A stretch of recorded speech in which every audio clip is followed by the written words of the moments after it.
Is doing? Got some people back that we haven't seen in a while. Must be a holiday. What's going on, Jose DePool? Ed, good to see you. Hey, Steve. Got the jack of all trades in here today. Guys, how's everyone doing? Hopefully you're doing amazing. It's nice to see you. Um, Reminder for those of you that are out of touch with the world, today is Juneteenth. It is a bank holiday. The markets will be closing early, 11 Central. So before this class is over, the market's going to stop moving. So get your pictures in early. Get your questions in. It's good to see you in here. Hope you're doing well. I like it when you show up in this room and say hi. It's fun. They always come back, guys. Every morning I go to forexfactory.com/calendar and I'm looking for news releases because news releases can make the market go just a little topsy-turvy, a little crazy, little nutty. So when your trading plan is based on advantages, understanding when that market may spike or bounce actually is just one more way to stack the advantages in your favor and choosing not to trade into anything high impact. And like I said, there's nothing going on today, nothing happening until tomorrow around 8:30 a.m. where the Philly Fed manufacturing reports come out. All the good stuff comes from the Nexgen page, guys. Do I have any newer users in here? I see a lot of familiar names. I'm not seeing any new names in here. Nope. All right. So we may go a little quicker, guys. I have to do the 101 for the recording. But we're going to talk about a high probability trend trade this morning. We're going to focus on it. So this will be a refresher for most of you guys because the high probability trend trade typically wins 70 to 80% of the time when you follow the rules. But the main reason that I teach this every morning is it teaches you to read your indicators. And reading your indicators is it's the core of everything. It's the base, it's the foundation. It's looking at a market and being able to recognize when you have an advantage. We don't take trades. I say we. There is no we in trading. There's you.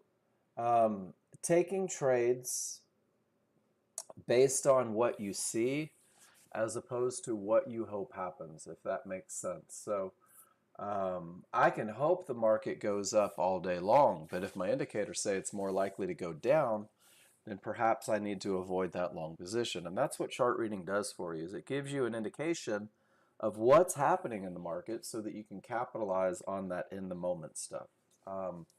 It is about 90% of your day. You're going to spend a lot of time reading indicators. You're going to spend a lot of time waiting.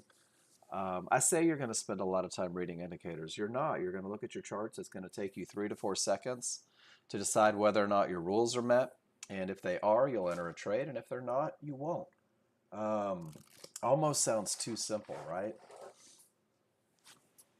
Recognizing advantages isn't difficult. Sitting still when none are present proves to be the most difficult task, guys. But with a little bit of study, with a little bit of help, with a little bit of understanding, you will understand where the market is likely to continue. Initially, you're going to use that for entries for the high probability trend trade, for medium probability trend trades. That actually comes into play for high volume area trades, comes into play for momentum trades, and you're going to have this skill set because of what you learn in the high probability trend trade. You're going to understand where the market is likely to go. This is going to help you a lot with targets. And then you'll have an understanding of where trends may end, where the market is likely to stop. We call these termination conditions because they very much terminate a trend. And when you see them looming in the distance, it's fun to trade to them, and it's rarely advantageous to trade directly into them. Some of you are developing plans to be able to do that, and I think that's awesome because this very core set of rules, guys, these 3 rules are the best of the best that I teach in the room. This is the highest probability trend trade, the best chance of success for new users to keep it very, very simple and very focused. It only takes 3 rules to identify a trade. Strong triggers provides the advantage of momentum. No termination conditions provides the advantage of a clear path. And your final rule is just defining the entry area. If you were in class yesterday or watched yesterday's video, you watched us take one of these trades start to finish. And it's not the only trade out there, guys. This is your foundation. Once you understand these concepts, you'll be able to turn it into more trades if you need to. Um, and typically, turning your plan into a larger plan isn't a byproduct of necessity as much as it is a deterrent to boredom. Because when you grow up and you learn that hard work is why you succeed, trading is very counterintuitive, guys, because typically the less you work, the less active you are in the market because you're being very, what's the word I'm looking for, insistent upon advantages, you work less, but you typically score bigger. So patience is one of the things that this trade teaches you. And then once you understand it, you can branch out and find some ways to not have to be so patient. These three rules happen on two charts. There's the large chart and a small chart. Large chart is a very slow chart. It's a broad stroke of a brush. It shows the overall opinion of the market. It takes the most current bar, one bar on the large chart. You'll be able to define direction, momentum, and areas. Rules 1 and 2 are met on the large chart. Your small chart is an entry chart. It shows the inner workings of that one bar. It shows the up, the down, the bounce, the continuation. And we're going to use this to pinpoint where the market is most likely to continue. That's how you guys are going to find your great entries. We use them because the large chart typically wins. I want you to think of your large chart as a room full of men and women with an enormous amount of money. And when they wake up and they decide to create trends, that's typically where the trend goes. And when they want it to go up, it goes up. And when they want it to go down, it goes down. And the large crowd typically wins. There is a small crowd, and this is how we use the small chart. And these men and women still have way more power and influence than you ever will. And they have the ability to create a pullback. And a pullback is a small movement counter to the underlying trend. Well, the small crowd is, try as they might, they typically fail 70 to 80% of the time in their pullbacks. Your rule number 3 on that smaller, faster chart is designed to have you entering right where their failure is most imminent, which is where the market is most likely to bounce and continue with everything that the large crowd wants. It's a very sobering realization to find out that you're not in control, that your entries, that your exits have absolutely no influence on the market, guys. You will never be in control. And to be honest with you, you'll never be able to predict what the market is going to do. But what you can do is let these guys create some advantages for you. Let the sharks create momentum. Let them avoid termination conditions. And when they're in a feeding frenzy, guys, we're just going to jump in and we're going to pluck a couple profits, and then we're going to get out of the water before things go sideways. So remember that you're not in control. These guys are, and it's easier to trade with them. Oh, you're welcome, Paul. Paul, this is one of the things that I really like. My brain likes patterns and present a problem, and now we're going to find the solution, right? Because I agree 100%. There's probably a lot of opportunity in those small little compartmental spots. We just have to figure out, and you and I can work together to do it. What's the best way? What's the best way? And I'll share some of the things that I've watched Nexgen users do over the years to increase the likelihood of success as they take those less than high probability trades. I love it. This is what I love to do. Not enough people ask me for help on this stuff. It is like a puzzle. It is like a puzzle. So since the market's closing early today, we can spend some time on that puzzle if you want and go into these ideas in depth. But first, we're going to learn the trigger line and the Fibonacci rules for when it's okay to trade, guys. It's okay for me to trade when my rules are met. My rules describe a pattern. That's the easiest way to say it, guys. A high probability trend trade is nothing more than a look. It's strong trigger look, and it's coupled with a clear path look, and then finally there is an entry at an area inside of triggers look. And guys, the high probability trend trade is just a pattern. So I'm going to learn it. I'm going to practice it. And then the first step in becoming a confident trader ASAP is post in the room and let's talk about it. So if my whole trading plan as a brand new user is designed to find this one trade, every time I take this trade, win, lose, or draw, I have the ability, and you have the ability, to drop a picture in the room and say, hey, Mark, this is what I saw.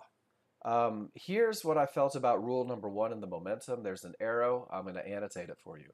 This is where my head was on termination conditions. Can we make sure I have that right? And this is where I entered. And here's a little something on where I decided to exit this particular trade. And every time you post in my room, guys, we're going to talk about it. We're going to talk about the good and the bad and the ugly, and we're going to celebrate victories, and we're going to try to correct mistakes. I had an amazing conversation yesterday with somebody, and what I was able to tell them, and this is pretty cool, is that when I look at your charts, all I'm doing is I'm giving you my chart read. I'm saying, hey, I've been doing this for over half a decade, and this is how I read your indicators. And then I tell you, hey, this is how I think you could do it a little better. This is how I think you could reduce risk. Here's an opportunity to maybe increase your profit potential. And guys, your trades, and sometimes this comes across wrong, I hope it doesn't, your trades don't affect my well-being, guys. I'm coming in and I'm looking at it after the fact. I have no adrenaline. I have no fear of win or loss, and all I'm doing is helping you refine your chart reads. What I tell you about your chart read will eventually become your inner voice. So if you trade into a termination condition, I'm going to say, hey, guess what? You traded into a termination condition. That may be why the market bounced, spiked against you, took you out of this trade. And you're like, oh, I missed that in the moment. But that feedback gets you thinking about it in the next trade. And eventually you replace my voice telling you what happened after the fact, and it gets replaced with your voice in the moment to do things better, to avoid mistakes. So post in the room, guys. Let's have that conversation. I'm rooting for everyone in this room to be successful all the time, but the reality is, as a new user, you're going to have a couple stumbles and a couple fumbles, and we're just going to work together to fix them. I keep it very, very simple in this first hour. I'm going to hand you a plan that has 2 trades on it. The first trade is the one we're talking about, the high probability trend trade. It's the absolute best of the best. And the sole purpose of this first trade is to give you something that can be proven to win more than it loses, so you can find that success as you're learning to read your indicators and grow with the software. The second plan, or the second trade on the plan, is still a trend trade, but it's going to have a little something in the way, and you're going to have to manage around it. You'll use your ability to read your indicators that you developed from the high probability trend trade to work that management in. Your goal needs to be to just learn the pattern. What's the pattern that's bringing me success? What is the trigger line and the Fibonacci rules that are bringing me success? And that's all it is, guys. It's pattern, and that's where the second half of the step to becoming confident ASAP comes in. Use the spreadsheet.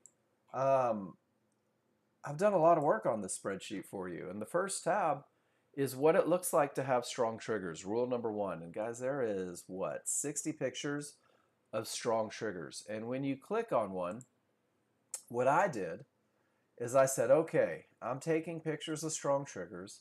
I'm going to draw an arrow to what it looks like to have a strong trigger, and I'm going to write some words. So I create this connection between what my eyes see and what my brain thinks, guys. And I'm going to give you a little something so that you can go through and study this as well. Green section is rules met. Red section is rules not met. I'm going to take a trade. I'm going to sit on my hands and do nothing. There's a place, client trades, where I keep stealing your work. And I'm not proud of it, but I'm going to keep doing it. When you guys present a high probability trend trade in the room and the execution is beautiful, it's flawless, I steal it and I drop it in here as a tool for other people to study, to look at. And if you go through and you start to look at these guys, you start to drill that pattern into your head. And let me show you what I mean.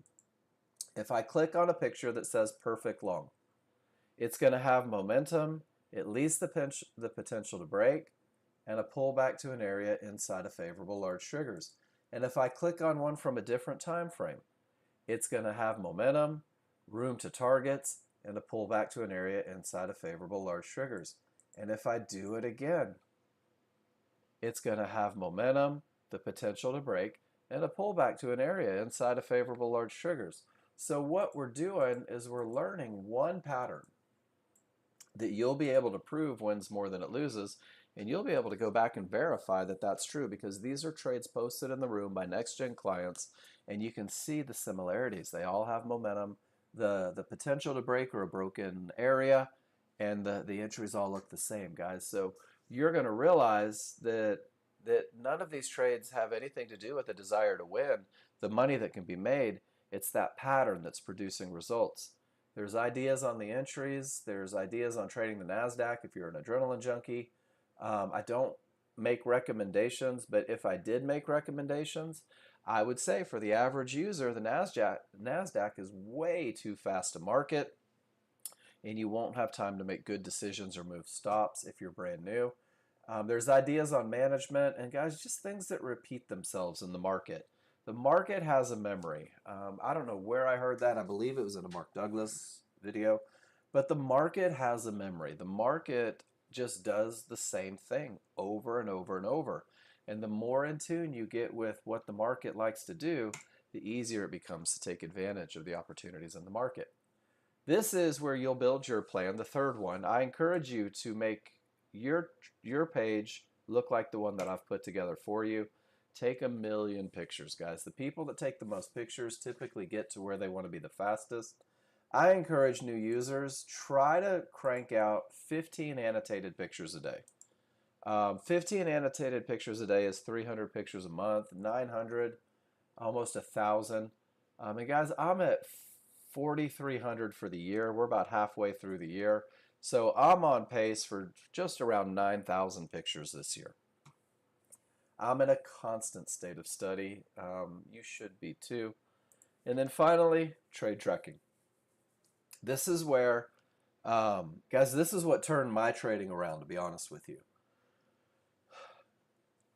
Take pictures of every trade that you take. And every time you take a picture of a trade, talk about it. What did I see? What did I do? Where did I do it? Why did I do it? Even if you're not following the high probability trend trade plan, what you're doing with your annotations is you're serving, it's a recipe. I did this. This worked great. This continuously works great. Let me read my recipe so that I can continue to find the greatness. And this does the same thing. If you're having challenges, if you don't see the challenges in the moment, guys, the annotations on the chart or afterwards, you're going to get feedback. Pay attention to the feedback. A lot of times, most challenges you're having can be fixed with a couple conversations and put you on a good direction, assuming you accept the feedback. If you hide losers, you're doing yourself a disservice, because losers are where you learn the most, guys. But ego says don't post it in the room. What if everybody laughs? Guys, nobody's going to laugh at you because everybody's done exactly what you just did. So post all your trades in here. Talk about those two core advantages, momentum and path, because once you understand these two, it opens doors. And guys, accept and write down the feedback. And most importantly, I would even re-annotate the charts, but come back the next morning and look at it. Very often we do the moment, we're right there, we're in the moment, and then we never look at it again. We never talk about it again. We use words like ugh and darn and shucks when we lose a trade, when we should be saying, hey, here's what the challenge was. Here's how I'm going to fix it so I can be a better trader tomorrow. So when you wake up tomorrow morning, ask yourself what worked. What worked? What am I going to focus on today to repeat the success? And ask yourself what didn't work. What do I need to avoid today? What's my challenge today? What seems to be taking more money out of my account than putting it in? I'm going to put a big note on my desk and say, okay, no more trades in determination conditions. Mark, don't do it. It doesn't serve you well. And it really will. It'll accelerate the learning process. It'll get you to where you want to be faster, guys. Post in the room, lots. Whether it's a trade, whether it's a question, I love to talk. and use the spreadsheet, fill it up, take a lot of pictures. And then this is my reminder. And John asked me, he goes, why would you tell them that they don't need more than the high probability trend trade? I was like, because there's too much more outside of the high probability trend trade. And none of you want to sit on your hands for 2 hours. Most of us are incapable of it. So when you learn this trade, you begin to see more because you start thinking about advantages. You start thinking about the idea that when I have momentum, a clear path in an entry area, I can take the best of the best trade. But if I'm speaking in terms of advantages, I always know what's going great for me and I always know what I'm up against. And guys, knowing when advantages go away gives you the ability to make decisions on whether or not you still want to take the trade, whether you want to manage that trade more assertively, more aggressively because the advantages are going away.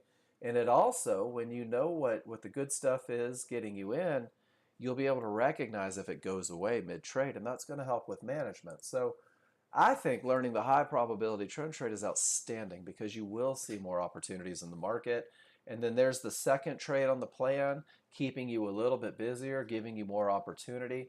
And then you start to add, and then eventually you have your own plan.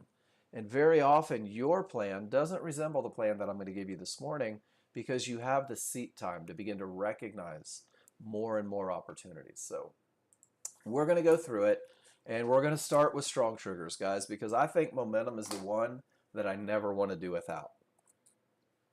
Because when I have strong triggers, the advantage of momentum is present. The odds are favorable for the market to continue in the direction of the trend. Strong triggers, the advantage of momentum, guys, it pushes a market. It's what we look for to break key areas. And then strong triggers, Paul W., very often can help us change our plan a little bit and maybe take a few extra risks because it's so hard to stop.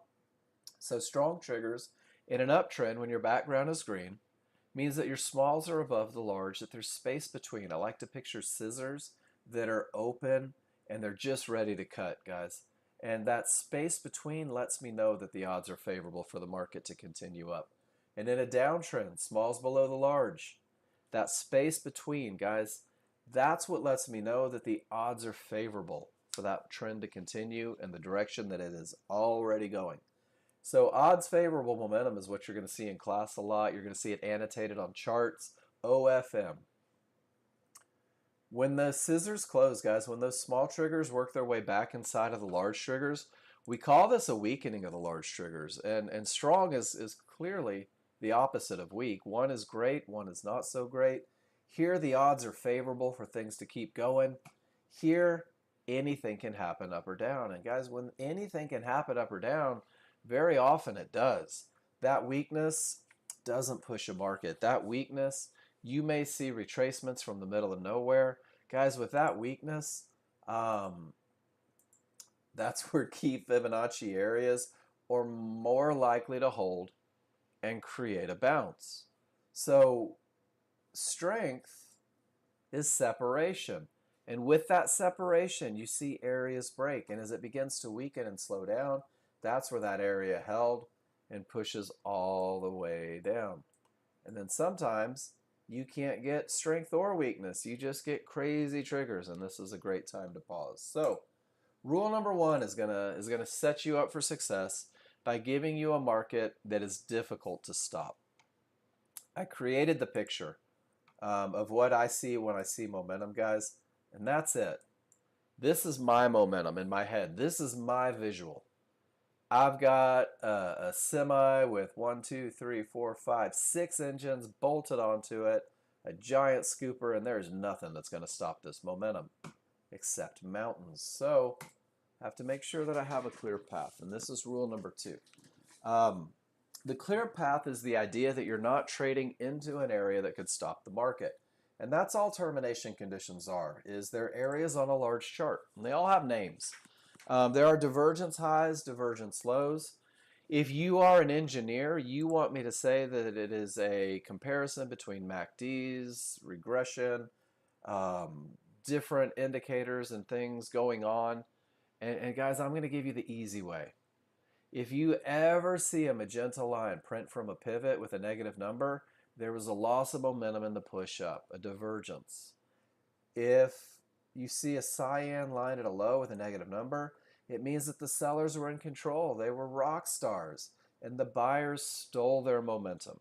And guys, these divergence highs and lows behave as sand, like lines in the sand, and they may stop the market if the market comes back to them. You're going to see Fibonacci resistance, Fibonacci support, yellow one-to-ones. Horizontal lines on a large chart can stop forward progress, guys, and you're going to be able to figure it out. It's just a comparison of the area and where the trigger lines are sitting. Hey, good morning, Estefania. I like to think of it, this is where that large crowd is most likely to make decisions, guys. This is where buyers are most likely to buy and sellers are most likely to sell. This is where fights are most likely to occur between the buyers and sellers. So in order to identify a termination condition, we're going to let them get there. We're going to let the large crowd reach the area. So the first step is price reaches an area, whether it is Fibonacci resistance, Fibonacci support, yellow one-to-ones, divergence highs, divergence lows. And when price reaches the area, we're done with it. We're done with price. That sets off the decision-making process. All you have to do is ask yourself, where are my triggers? If your triggers remain below resistance, resistance is a termination condition. If your triggers remain above support, support is a termination condition. This is what it looks like live. Price is going up, reaches Fibonacci resistance, the triggers are still below it. Absolutely no trades into the area, guys. Be patient. There's going to be a reaction, and it's going to be one of three things. Either the area is going to stop the market cold and create a reversal.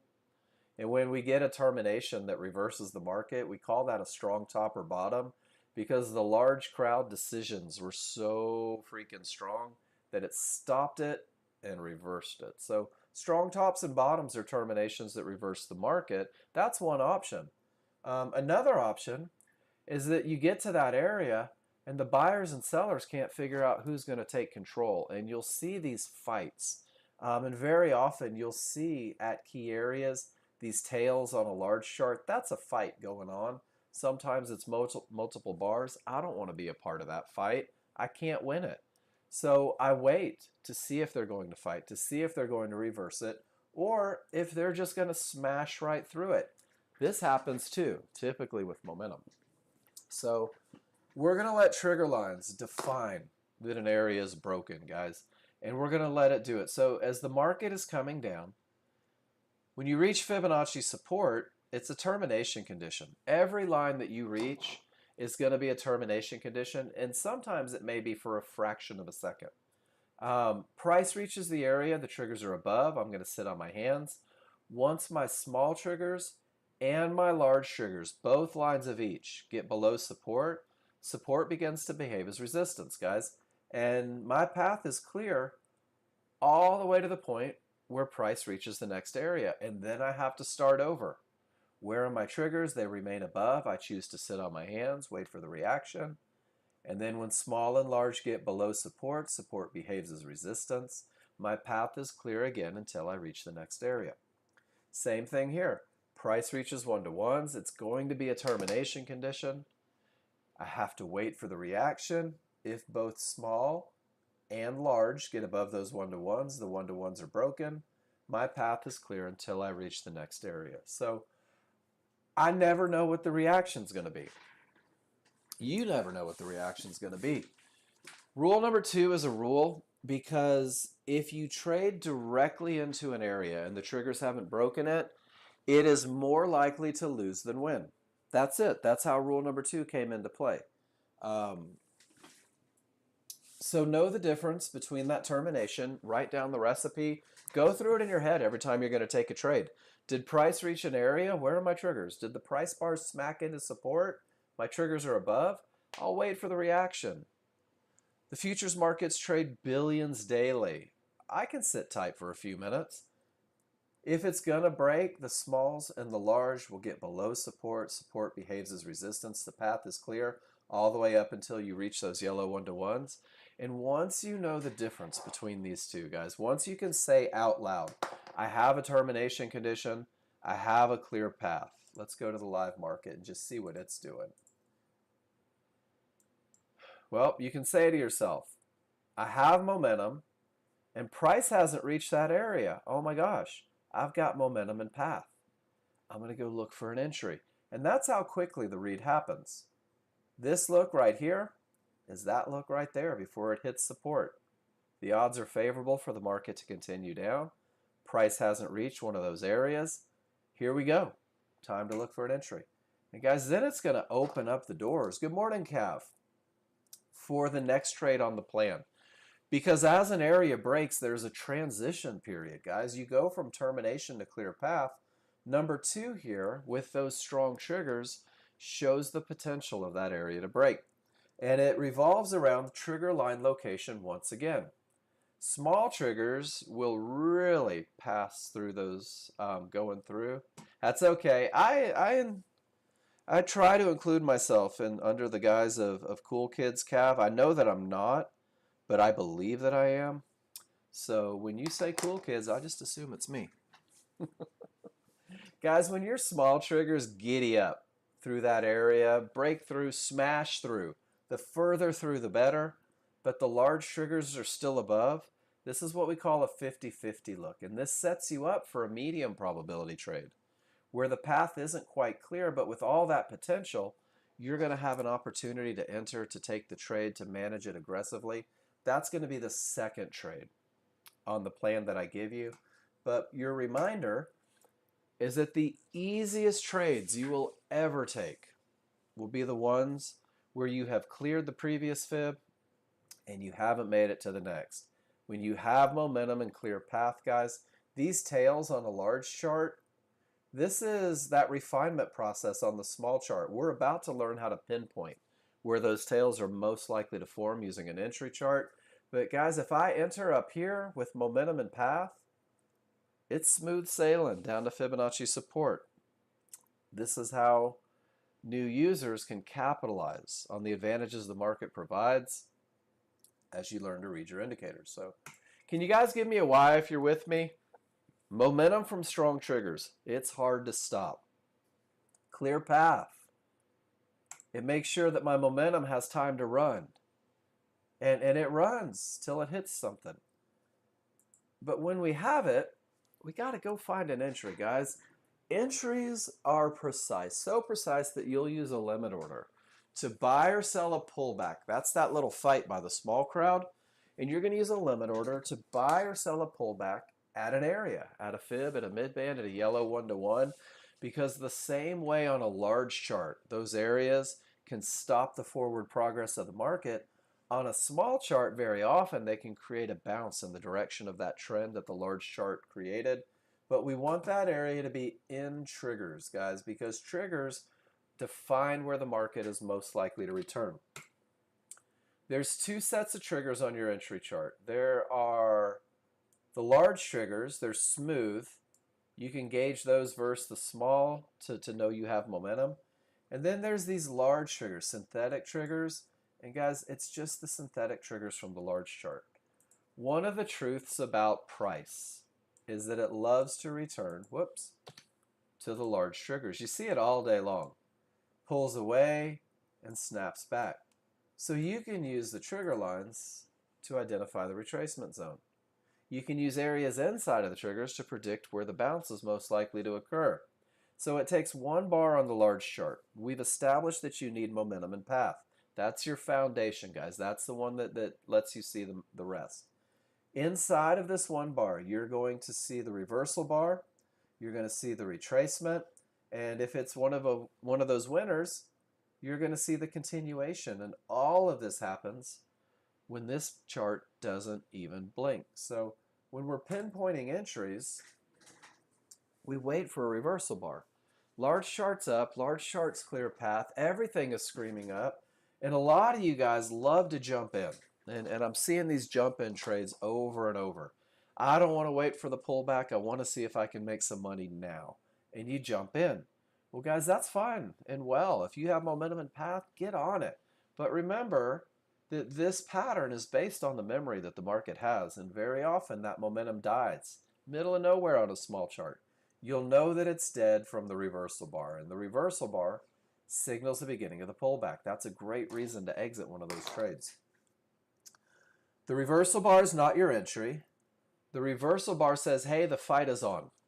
And you'll say, okay, let me define where that fight's most likely to go. Let me define where these down bars are most likely to continue down. And it's somewhere from the top line of the large sugars to the bottom line of the large sugars. Large or synthetic, doesn't matter how they're stacked. This red box, and it's a little exaggerated, is where the market is most likely to retrace, where those down bars are most likely to continue to. But trigger lines don't produce a bounce, guys. We need an area inside. We need fibs, midbands, and yellow one-to-ones. So you'll be able to create what I call the window of opportunity when there's multiple areas inside. You can see that I have a midband riding up towards the top of that retracement zone, and I have yellow one-to-ones closer to the bottom. Somewhere inside of this blue shaded box, that market is most likely to bounce and continue with the large chart trend.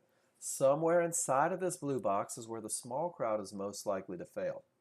Because the large chart has both momentum and nothing in the way, you're going to activate a limit order a tick or two above that highest point of support, closest to the reversal bar, because there is nothing more frustrating than trying to save a couple bucks by getting in low when everything is perfect, only to have it bounce and go without you. So for the brand new user, for the high probability trend trade, when everything is perfect, you're in a couple ticks above the highest point. Anything below the triggers, because the triggers define the retracement, the areas define the bounce, anything below those triggers, guys, is off the map. Rule number 3 is no longer in play. The advantage is no longer present, and you're going to learn to ignore anything beyond those triggers, because once it gets past them, you don't know if, when, or where that market may continue up. It's advantage lost. Let's go the other direction. Everything is screaming down on the large chart. There is nothing in the way to create a bounce, and out of nowhere, there's that small crowd. Reversal bar begins to pull back. Reversal bar, is not the entry. Going to define where the pullback's most likely to go from the bottom to the top of the triggers. Red box. Somewhere is where those up bars are most likely to push. But it's the area inside where the market is most likely to bounce. It's the area inside where the continuation is most likely to occur, which means that any line on the wrong side of the triggers, above the triggers for a short, this is where the advantage of rule number 3 is no longer in play. And you're going to use your ability to define great entries. Here we go. Why do we do the high probability trend trade first? Because that is going to define where the market should not go if this is going to be a winner. So your initial stops will be placed generally 4 to 5 ticks above all the trigger lines. And if the small crowd can push through the retracement zone, and if the small crowd can push beyond all the areas inside of it, I don't want to be in that trade anymore. I don't have an advantage. My edge is gone. And guys, it will hit my stop 20 to 30% of the time if this methodology is winning 70 to 80% of the time. It's just math. So we focus on first identifying momentum, and this is how you're going to study this look and how you're going to build a little trust in this pattern. We focus first on momentum, making sure that we have strong triggers, that the separation is there, that the market is moving so rapidly it's going to be difficult to stop it. And then you're going to make sure that your path is good, that you haven't reached areas, that you're getting above the previous areas. And once you have this look, guys, the market is trading right where my little dot is, and I'll put it on here. The market's trading at 95.05. When you're thinking, man, I can't wait to take a trade. I have my advantages. This is my look. And then you're going to get a little sad. You're going to say, oh, man, I've only got $80 worth of profit. I can only make $80 before this market hits the line. This is very common with new users. Remember that the top of this bar is when the large chart says, go find an entry. That's where your reversal bar starts. That's where the pullback begins. And that pullback, if it goes to support inside of triggers and then continues, as we hope it will, your great entry creates $300 worth of profit potential. And if stops need to go where the market shouldn't, below the trigger lines, your great entry not only reduced risk, but it increased the profit potential to get to where you're going. So you can use these tails on a large chart historically, and we're going to go do it because that's what we do. When you have momentum and path, and this is probably some good examples, you'll see these tails. Circle a tail. And whoops, there it is. Scroll back on your small chart until you see the tail, or the circle. What time was that? 6:27.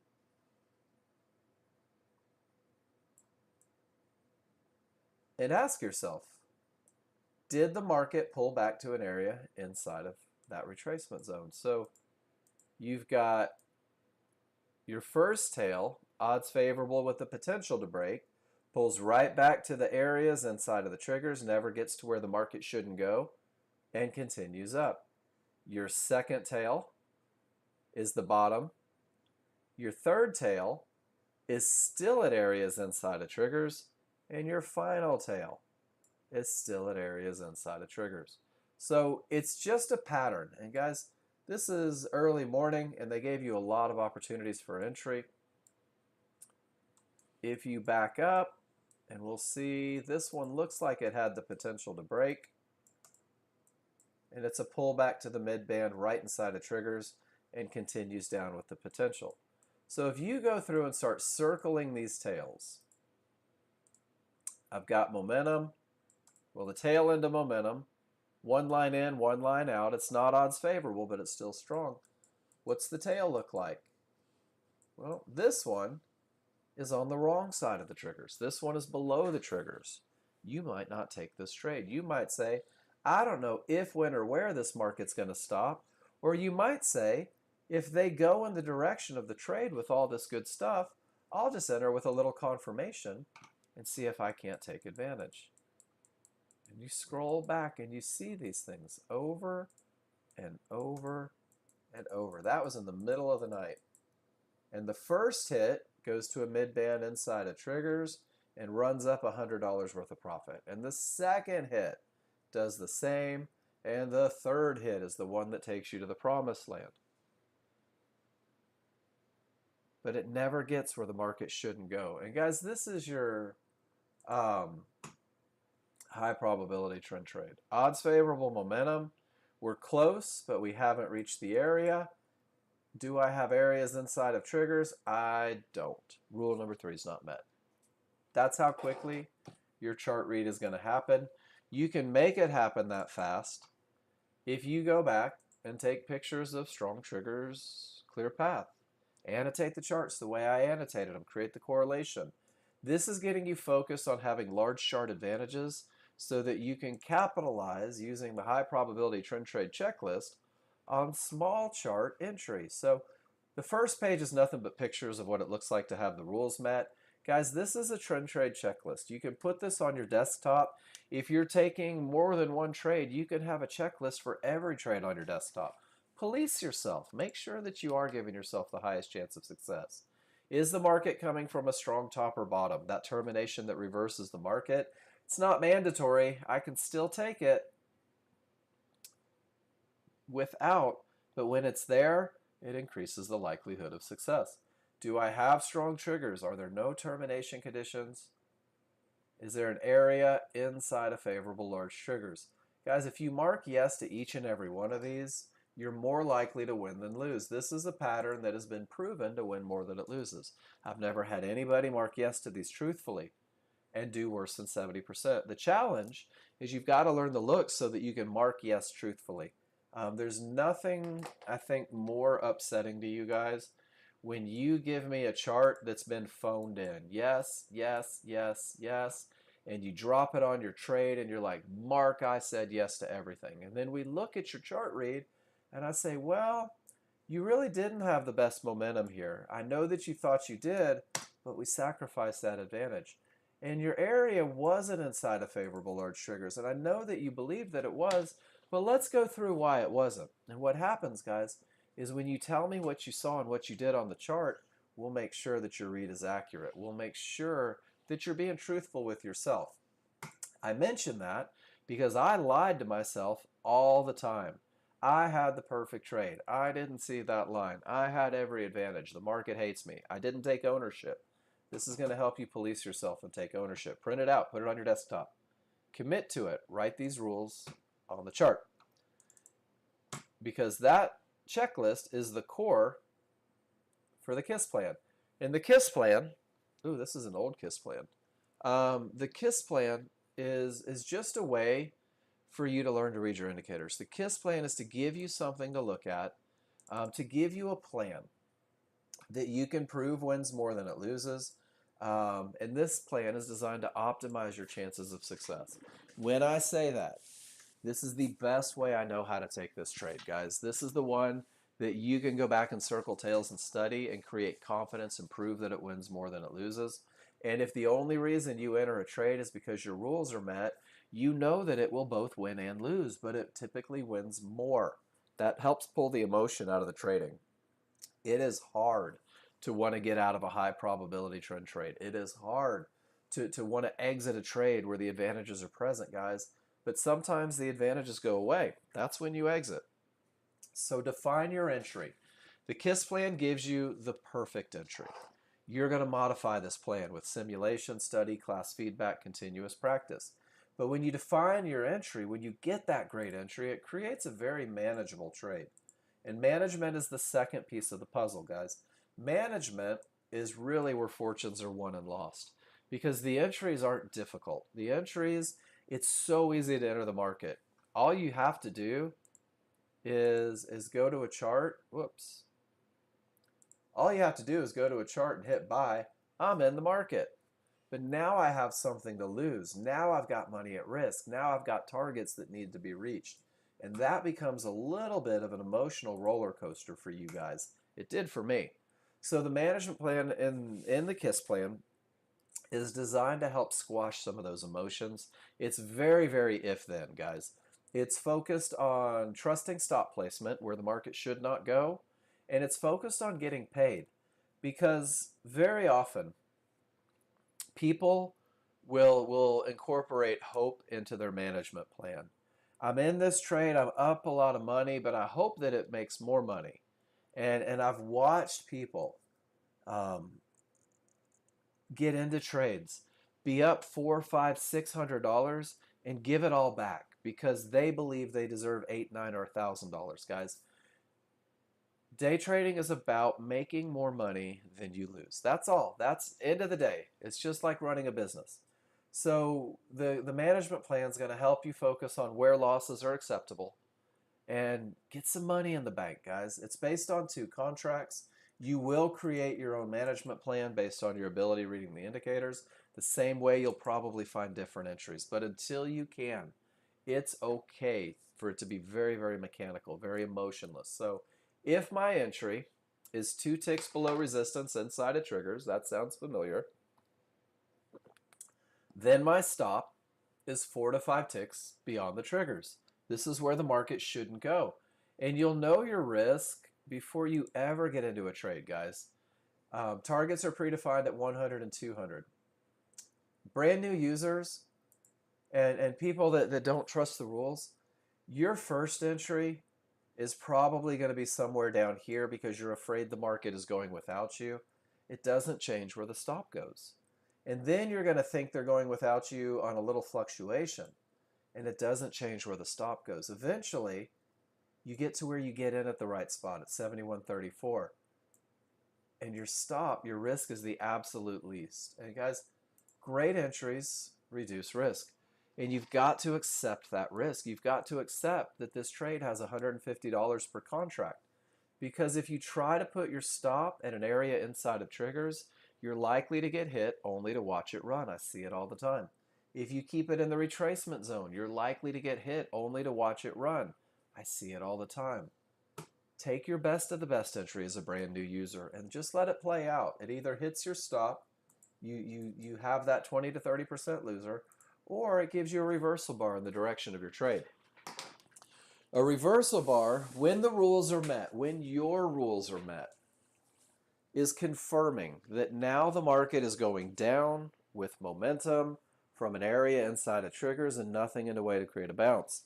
So this confirmation bar will have you redefining where the market should not go. You can put your stop 2 ticks above that reversal bar if it were a long trade, 2 ticks below. Your new risk on this trade is $30 per contract because of the confirmation bar. A lot of people, as you grow with the software, will use these confirmation bars for entry bars. You'll say, you know what, my large chart is perfect, but my small chart is not. I'll choose to force the market to go in the direction of my trade because it allows me to reduce my risk. And you'll see that a lot when the market doesn't have an entry inside of triggers. You can force the confirmation bar, establish your risk where the market shouldn't go, and typically find a way to still get into that trade and use a medium probability scenario. So the reversal bar, when the rules are met, confirms that everything is going right. Reduce your risk. Doesn't guarantee a winner, but it guarantees a much smaller loser. If price reaches your first target, instead of stopping you out, that's $100, and the first contract is removed, the money goes into your account, and you're going to move your stop to break even. You're going to say, I've been paid, I have nothing to lose, and the large chart says we're more likely to go down than up. And this is just a trust piece, guys. Your second contract is designed to remind you that the large chart is fueling the fire. It's leading the way. It's the reason you're in this trade. So with no risk, you're going to hope it hits your second target. And if it does, it's a $300 trade. And a $300 trade is pretty outstanding. That's a $75,000 year. At $100, it's a six-figure year. $400 a day in a market that trades billions is a six-figure year. If you're not making six figures off of your trading, you have to ask yourself why. What am I doing that's countering the success that I want? What am I doing that's keeping me from where I want to be? Guys, if you go through it and you're honest with yourself, very often you'll realize that you're forfeiting advantages. You're trading into termination conditions. You're trading without momentum. You're hoping to jump in on the wrong side of triggers, and you're wishing things would work, guys. So find a way to be successful as a brand new user. Find a way to get that consistency, and then learn how to expand from there. So I just dropped in the room. There's a zip file called All You Need. In that All You Need zip file is that chart reading 101. It's those checklists. It's that KISS plan. It's the PowerPoint that I use to teach and a couple other goodies, guys. Download it, use it. Right below it is the tracking sheet.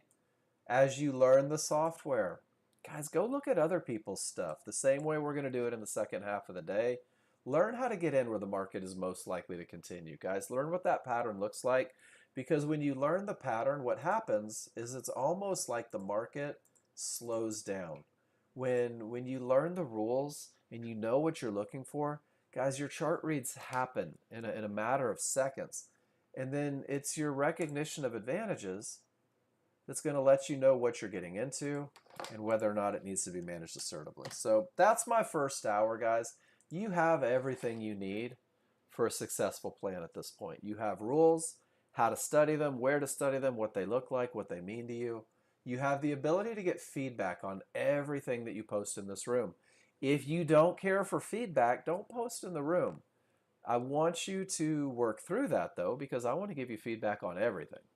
I want to help you get to where you want to be.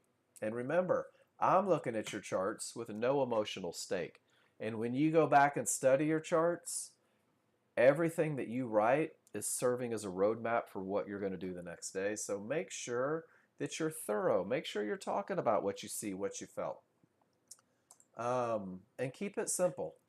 Simplicity typically yields the highest results, guys. So as we get into the second hour, understand that you're going to see a lot of different variations of the high probability trend trade.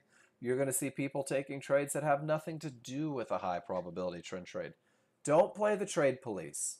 Look for those common threads. And I'm going to do the exact same thing. Every chart posted, no matter what kind of trade that you've posted, I'm going to go back to those three core concepts: momentum, terminations, and entry. So when I tell you, hey, you're trading in determination conditions, I'm not telling you, shame on you, you're trading in determination conditions. I'm saying I wanted to make sure that you knew they were there. Now let's look and see if there's a way to do it better. And that's one of the things that I've had a good time working on with somebody in this room is through my own personal experience, what I've found is that the stronger the momentum is into an area, the more likely the retest is. And it doesn't guarantee it. It's still an area that could stop the market cold. And you'll see the market stop with odds favorable momentum damn near to the tick over and over and over. But if that's a chance that you want to take, do the study to find out what the best way to take that chance is. All right, I'm going to take just a couple minutes. When I come back, we're going to look at charts. Guys, remember, it is a bank holiday. It doesn't look like the market is moving a whole lot. Looks like we got a pretty good rundown here. This is the S&P. When I come back, we're going to look at what you did. We're going to answer all your questions, and I'm going to send you out into the wilderness to fend for yourselves. Back in a few, guys.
Second half. Here we go.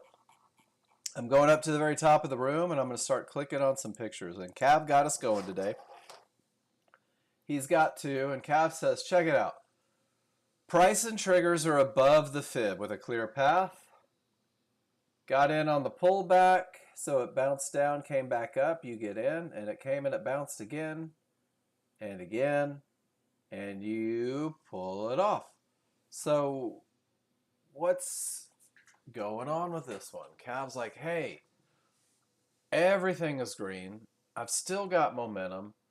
I'm getting above the areas, 890. He says, I'm going to take a shot. And Cav, the only thing that I can say about this one, guys, and this is for you guys that are jumping in, decisions are made at key areas. And what Cav did is Cav let the back of that bar clear the decision-making zone. And it still danced right at the area. But because he's in on the good side, you'll notice that that fib does, in fact, hold with all the advantages. And he just takes quick profits. 92 to 94, that's only $40. It's a tiny little profit. But if you do that on 5 or 6 contracts, that sure does add up. And then here's a little better example of it. There's that termination that reverses the market. There's all the momentum you could ever hope for. And Cav says, with strong triggers and room to the next area, I'm just going to ride those strong triggers up to the next area. Outstanding trade, Cav. And this is how a lot of you are going to end up modifying your lives outside of the high probability trend trade. This is the most common, the just jumping in trade, because of the advantages that you see. And a lot of you are finding great success with it. Joel says, check it out. Strong triggers, get above the area, jump in, get paid. Perfect, Joel. Same concept, not a high probability trend trade. And then one more. So, strong trend. It's not. So, Joel, one of the things how we define a strong trend, guys, and this is for everybody, is on your large chart, you're looking for 30 plus bars in the same direction without a reversal bar. And that's when you start saying, man, this trend is getting strong. What you do have, Joel, and I love this, is you had a termination below that strong bottom, and your large triggers never even blinked, and they're going up. And what you notice is that your small triggers are working from the outside beneath, and they are accelerating. They're in an acceleration phase. It's just not the odds favorable momentum phase. But everything suggests this market's more likely to go up. You let it get above trouble, and just, it's really well done, Joel. I just have to look at language sometimes. We'll define a strong trend as at 30 plus bars. And when you have a strong trending market, when you have a market with those 30 plus bars, and this is a great example of it, you'll say to yourself, man, there's not separation in the triggers, but if it sets up for a trend trade, I'll take that trend trade. I'll just assume that momentum is on the table because the market has been absolutely railing. But once you hit an area on that strong trending market, you have to pause and let it break. And that's exactly what you did, is you paused, you let it break, and then you found your opportunity. Really well done, Joel.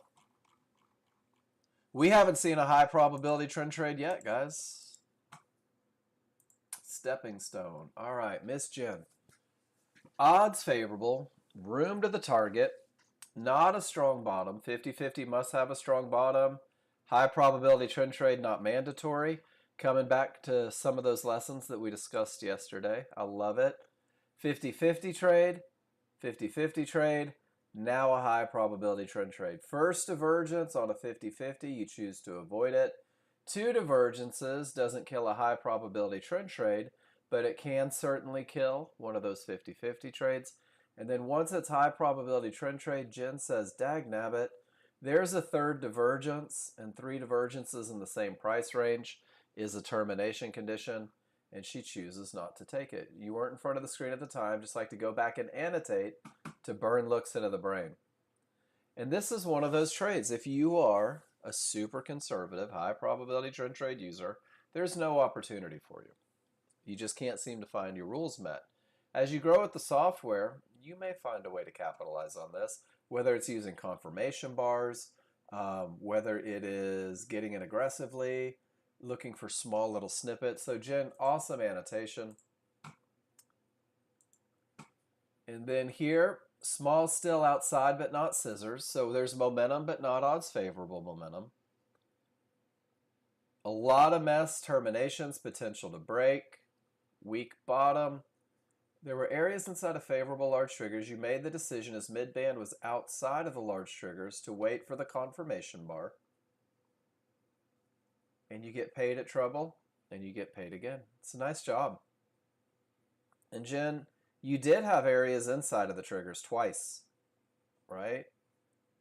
And you're like, whoa, I don't know. And you wait for it to go low and then back up. Nothing wrong with that. And this is one of the and this is one of the reasons why I say on when it's perfect, and let me show you what I mean, because guys, we're going to run out of lessons if we don't. So when it's perfect, guys, when it is strong triggers and clear path, that is when, sorry, I'm searching pictures too. When it is strong triggers, clear path, that's the wrong picture.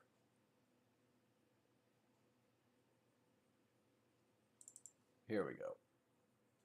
That's where we're getting in at the highest point, guys, because the large chart is absolutely screaming with nothing in the way. Does that make sense to you guys?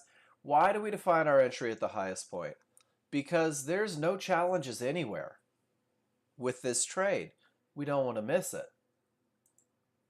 And then Jen, on your chart, you have some challenges, right?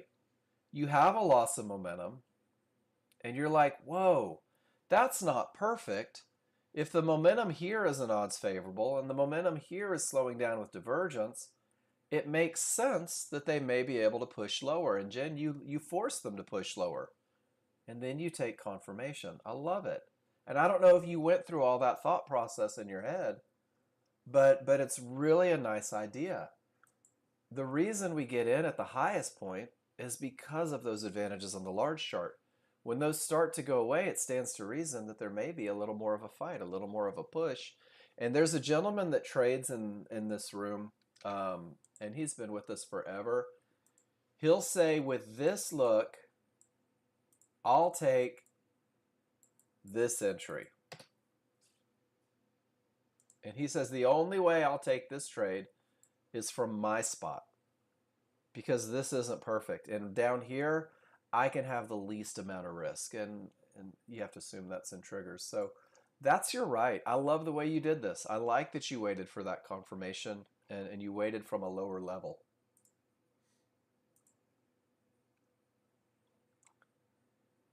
Similar look. Smalls are inside, not the best momentum. Not a high probability or a 50-50, just taking screenshots of patterns. Plan to take many screenshots, such workout possibilities. I like it. And you know what, Jen? I think what you're doing here is great. Is you're saying there's opportunity outside of what I'm accustomed to. Let me start building a database. So everything is up and nothing's in the way, right? Everything is up, and you've got one spot, one bouncy point. And if you entered on the confirmation, there you go. You can establish your risk, and you can go with the trend, and you can go with the direction. And I don't know if that was 30 bars or not, but you're right at that point. No, there's nothing wrong with learning patterns. There's so much opportunity. And the cool thing is you realize you don't have to take every trade. One of the things that happens when you are focused on a very specific plan is you'll see the market go, and you'll begin to have this feeling, Well, how do I make that my money? How do I make that my money? And sometimes there's a way and sometimes there's not. And Jen, I think this is great. If you entered on a reversal bar, you get confirmation, right? But you know you have to manage assertively because the momentum isn't great. So what are some things that you can use to make this higher probability? You could use things like no divergence if that were your deal. You could use things like insist on strong triggers. You could reduce risk even further. This is one of Wayne's tricks, and people have been doing it forever, is you say, okay, there's one point where this market's most likely to bounce. If it gets too far below here, I don't want it. And I see people enter at the half bar, at the top of the previous bar, and go ahead and put a stop below the reversal. You're like, now it's going up. It cleared half of the previous bar. It's going in that direction. And what you can do is you can take these less than high probability scenarios and you can manage them with pretty low risk. Wayne does this a lot when it's not perfect, but he uses the half bar instead of confirmation because it isn't perfect. And he wants to minimize risk a lot. And I think that's a great thing. So as you go through and take these pictures, I love it. Keep throwing the thought process, and if I can pull anything out of my brain that's helpful, I will. Good stuff. And that's what we did right here. Paul was nice enough to give me the opportunity to try and lend him a little help. And that's kind of the whole thing, right? If I hope it's going to hold, how do I pick my stop? So down here I have to pick an arbitrary number, right? If the mid-band doesn't hold, I'm willing to lose $70. I'm willing to lose $80. And that's the only way you can manage this trade. If I get in on the half bar, well, I'll put my stop below. If I get in up here, my risk is higher and my profit potential is shorter. So as you guys work through these things, you're going to start seeing different opportunities, different ways to do it. You got to go back and figure out which one gives you the highest chance of success. And there's Wayne. His ears were burning. I was bragging about you, Wayne. All right, Bob. I sure will, David. Let me get through Bob's real quick, and then I got you. So odds favorable, 50-50, no divergence, and Bob's in. It's on the wrong side. Entry area outside of favorable large triggers, so he enters on the confirmation bar. He forces it to go in the direction of the trade. And it's easy because the large chart says, hey, we're likely to go up. What a great trade, Bob. So David, what I'm talking about is, and I think you've been around long enough, you may remember Janesh. So, and we'll use Bob's picture for it. And Wayne, this is why your ears were burning. Wayne didn't invent this, but Wayne definitely uses it more than most people. But David, this was Janesh's trick. Janesh would say, this is where I want my trade to come from, right? No, they close early today, 10K. Market shuts down at 11 Eastern, I believe, or 11 Central. Yep. Juneteenth. So, David, you're welcome. If I say this is where I want my trade to come from, right? Somewhere from this mid-band to this support. Are you with me so far? It's not perfect, right? It's outside of that area. One of the things that has been done in the past, and one of the things that Wayne likes to do, and I love it, is he'll let it get below the mid-band. Let price work its way below the mid-band, and he'll put a buy stop right there at the halfway point. So the market has to go up to the top of the previous bar, and that's where he'll enter, is right there at that high, at that point. And now it's not a reversal bar. It's not a confirmation bar, but the thought process is it made it to the area. It's starting back up. I'm willing to put my stop. below the bottom end of that move, right at the area most likely to hold the market to go with the large chart. So that's that half bar entry. Does that make sense?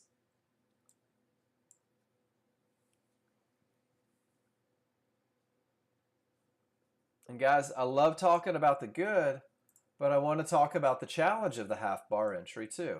Let me see if I can find an example.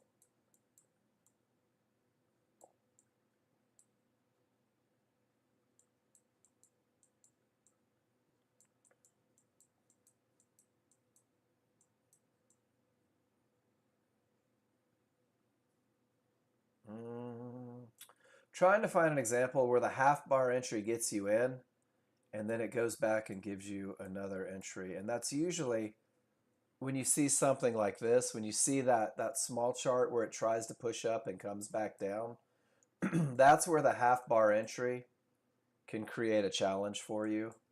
And I'm trying to find a good one.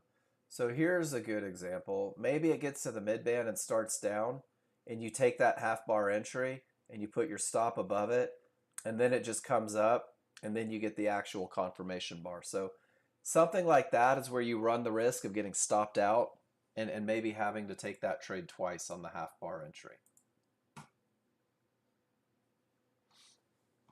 Good stuff. Did that make sense?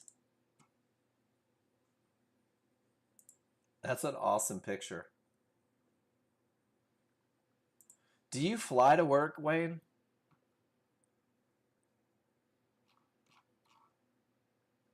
That's pretty cool. That's way better than sitting in traffic. You did yesterday? That's so cool. All right. Pete says, girlfriend said, honey, the Jimmy Choos are on sale today. Go make me some money. What am I going to say? No. Classic Pete trade. Odds favorable. Clear path. No areas inside of triggers. How many times are we going to see this today? Pete lets it confirm, and then he tries to catch it a little lower. He's like, all right, I got confirmation. I'm going to enter that market. I'm going to get out 10 ticks. I'm going to take the rest of it up to the fib. So we're seeing those entry variations a lot, guys. Waiting for the confirmation bar when it's not perfect. And can I stress, when it's not perfect? Because I also see you guys waiting for, you get caught on this confirmation bar idea. And when you do, one of the things that happens, let me pull up a picture, because I do love pictures. One of the things that happens is you guys get the greatest trades ever, right? You get odds favorable, you get clear path, you get a perfect entry spot, and you give away 7 or 8 ticks by waiting for confirmation. There's times where it's appropriate. Use the phrase, it's not perfect, I'll force it to confirm. But guys, if you have the highest probability trend trade you could ever take, you have every advantage, every rule is coming together, you're not waiting for confirmation. You're taking advantage of that methodology that produces such a great trade. And I think this is a good example. You have the perfect entry on a high probability trend trade. If you chose to wait for confirmation, you didn't make anything and you probably lost the trade behind the reversal bar. If you took the perfect entry, you probably made $100 and got to break even. So make sure that confirmation is an it's not perfect scenario.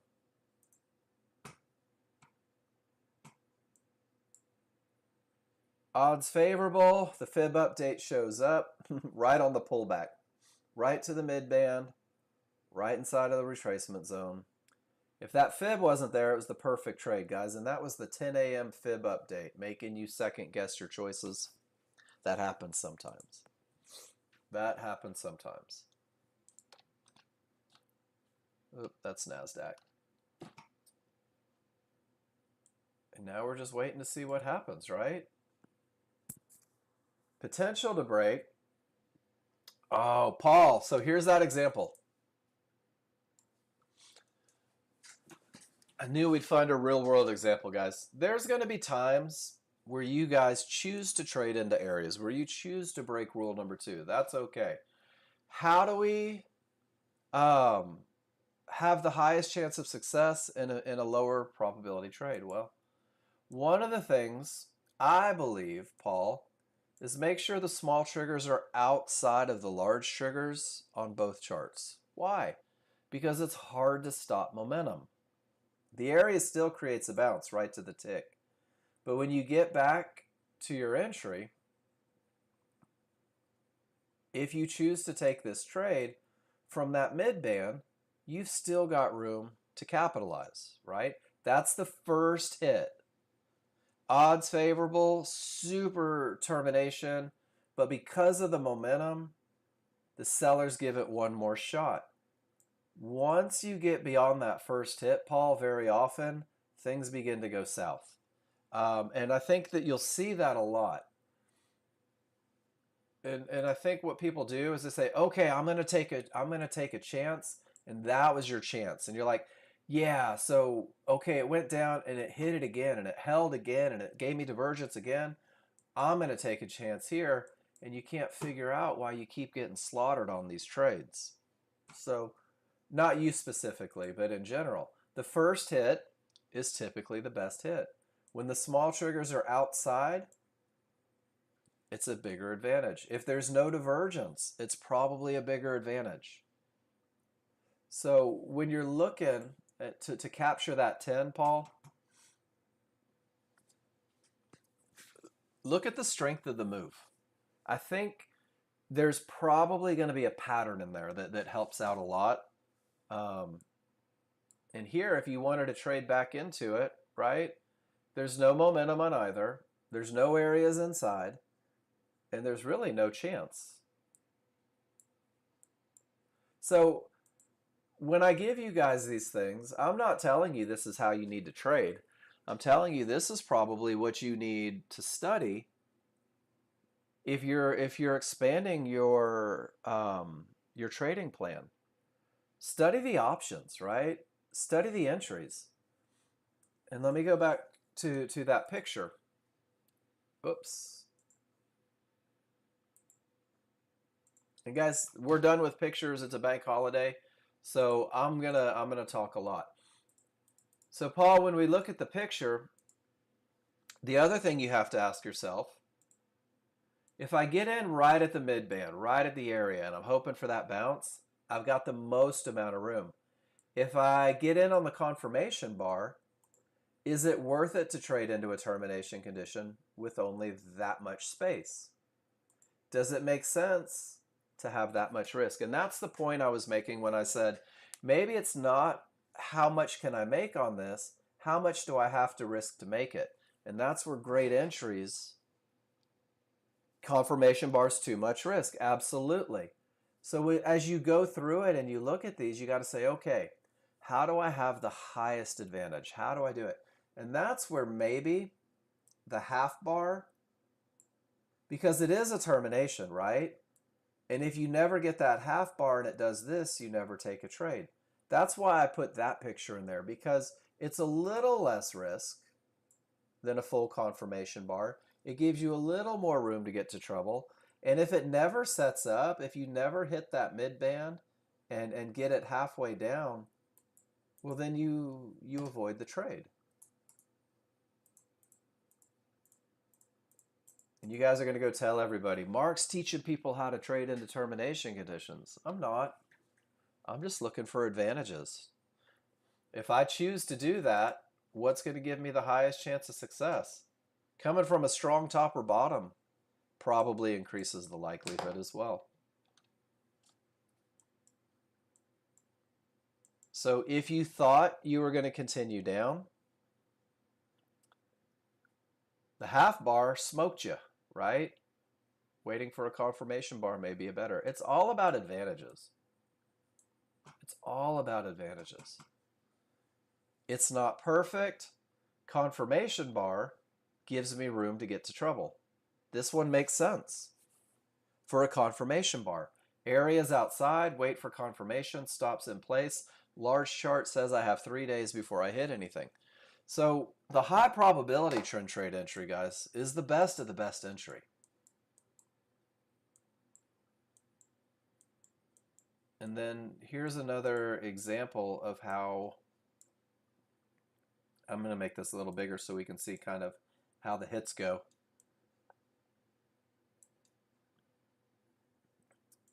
6,000. We're looking for 589.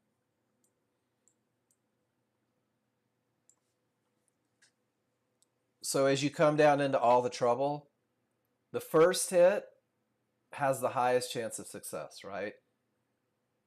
Once you start getting there and they start telling you they don't want to go down anymore, each opportunity you take after becomes less likely to work. Not advocating taking chances. I'm saying that you can get to a point to where you can gauge it out and whether or not you want to spend the money on the trade. Another great lesson. 3 divergences can stop a market. It's a termination condition. If my small and large get above a divergence, the count starts over. We'll use the same idea as breaking areas on these divergences on a small chart. If the small and large get above it, this is no longer my first of 3. This is my first of 3. So right now we have 2 divergences, momentum and the potential to break. 1 divergence hits support, gives the opportunity to make some money, go break even. If you took this one, you have the opportunity to make some money, go break even. Some of you are going to show me trades where you double dipped in this one.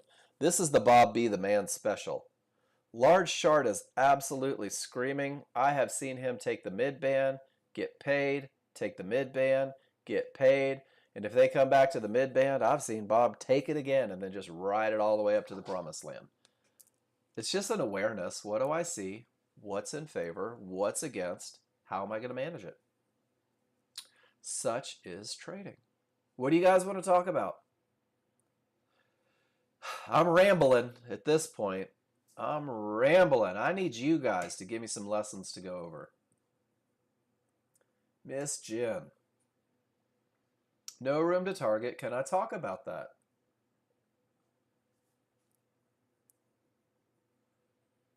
All right, so this is a great example. Here's a great example, Jen.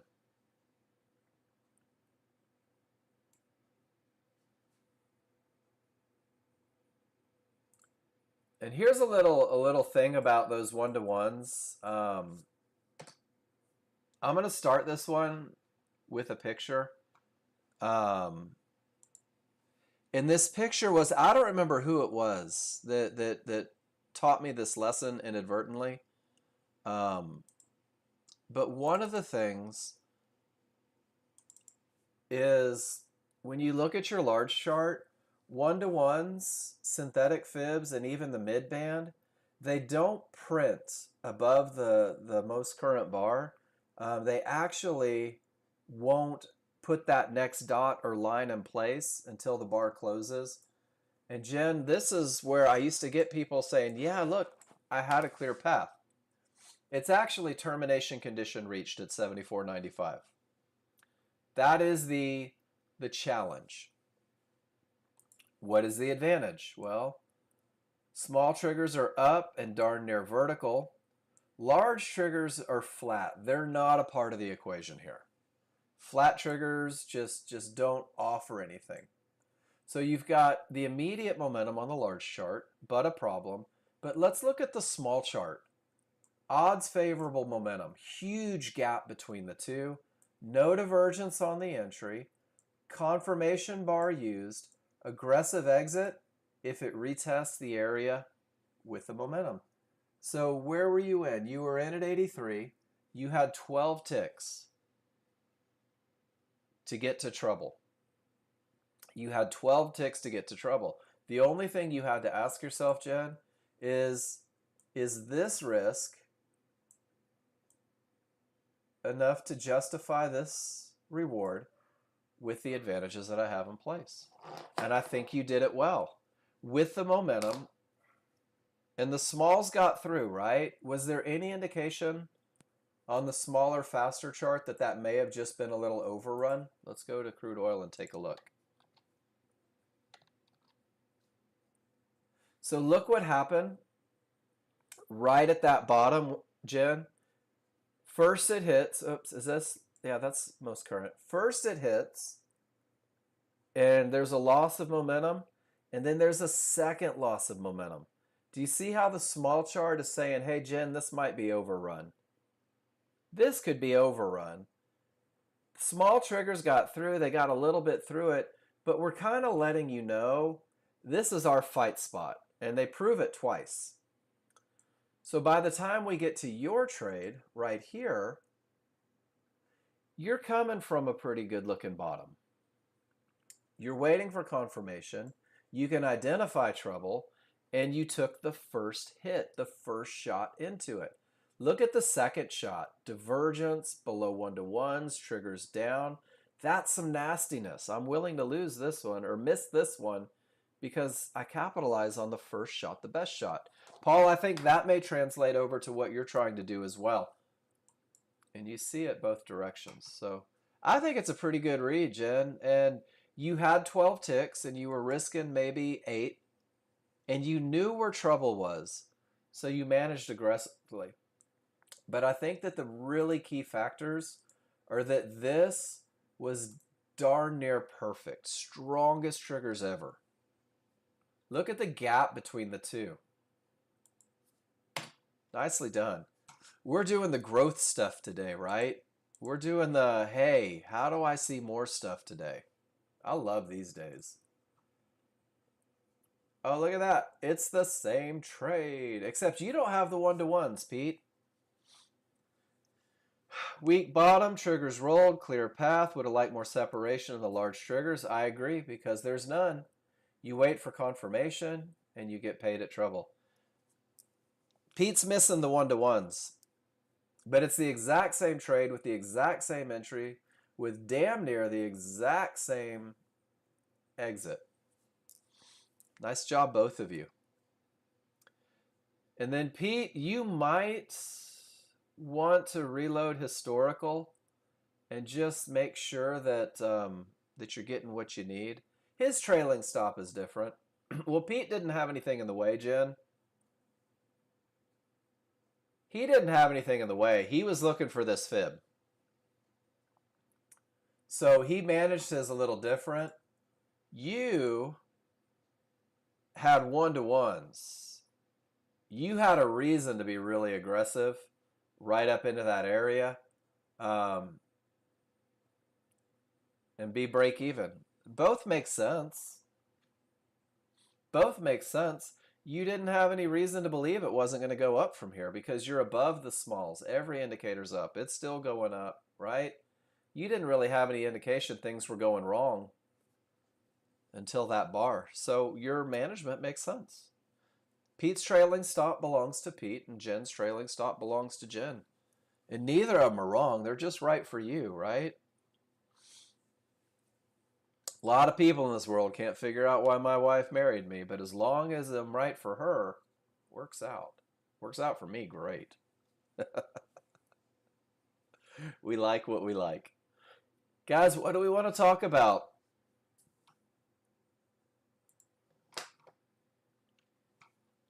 What's on your minds? What makes you happy?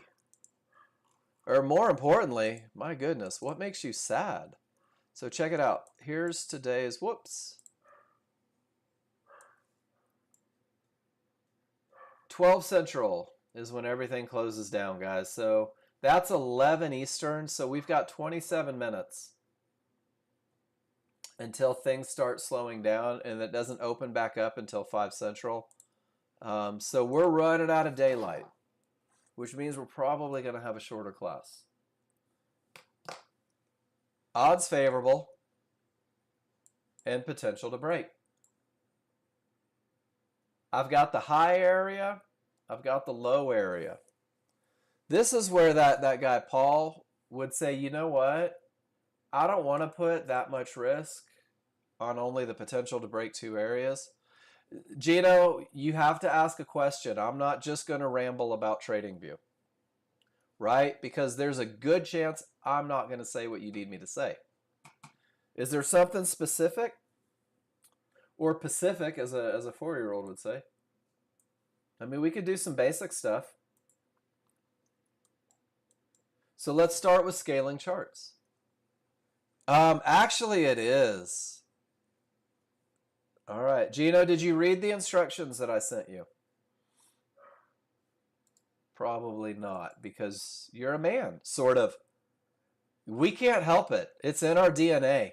Yeah, Paul, so I Googled that picture, and that semi truck is the fastest truck in the world. Whoops, wrong one. Um, I was like, what do I want to equate? I always say a semi truck. So I tried to find the biggest, baddest, but yeah, that thing's real. That thing's real. Wayne would know how to link those engines together. I don't. So Gino, tell me where you're at with TradingView. Have you gotten your workspaces? Do you have TradingView? Have you gotten your indicators from Jason? So you have your indicators. Have you built your workspaces? That doesn't make sense. Yes, I have them, but I don't really. So be honest with me here. We're in a relationship. Let me know where you're at so I know where to start. You do have the indicators. Perfect. So here's the next step. I got you, Gino. You're my golf coach. I have to. So you're going to go to the instructions. And this right here is like bug spray for men. We avoid it. But I'm going to click on instructions. So where you're at, you already have your indicators. So what you're going to do is we're going to go to the next step. And this is going to get you your workspaces. If you scroll down just a little bit, you just trade NASDAQ, right? Okay. Oh, thank you, Cindy. Good morning. So follow along with me, Gino. Do you have the internet up? You're cool. You're in front of me. Of course you do. So let's do it together. So follow that link.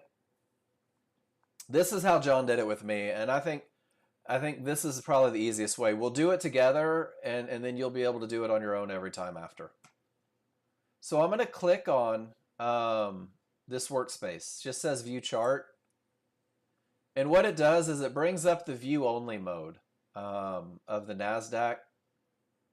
And what I need is, that's not showing any indicators. Oh yeah, they're on there.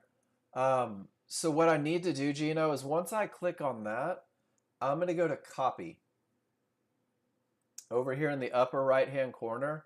And when I click copy, what it does, well, it brings me to my trading view. But when you copy it, it puts it over here in your layouts. And then all you have to do is you can have a brand new tab, and the one that you copied will be right here. Just click on it in your desktop, and it'll build your workspace. Everything on there just the way you need it. And that's really all there is to doing it. So let's go through it. I'm just going to close without saving. So we'll back up and do it one more time. First, you click on the link, and it gives you view only. And once you click copy, are you using, here's a question I forgot to ask because I'm not the tech guy and I forget these things sometimes. Do you have the app so where it's not the browser, the pop out?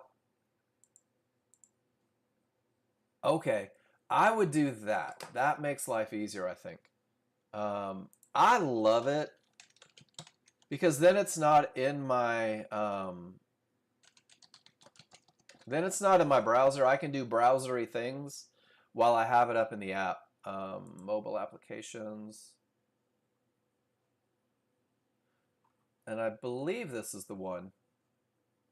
Nope. maybe not mobile apps, desktop app. This is the one that you, so when you download this, this is awesome. And let me show you how easy it is. So like this is my desktop app.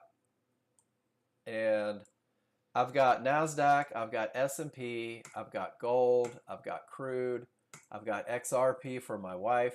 And all of this is set up. And you can take one of these and you could pull it off and go drop it on a different screen, or you can put it back in the lineup. You can make it big. Steve Diego taught me yesterday that I believe it is Shift F, and you can make it even bigger. So if you're like on, this is what you would use, Gino, on your iPad, somewhere between the 7th and 9th hold, and making money.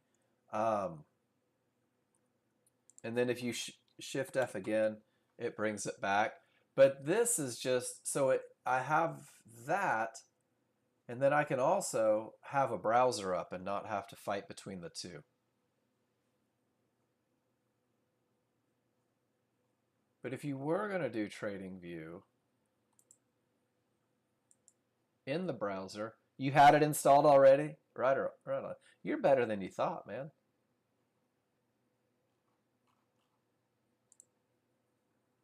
But there's all of it.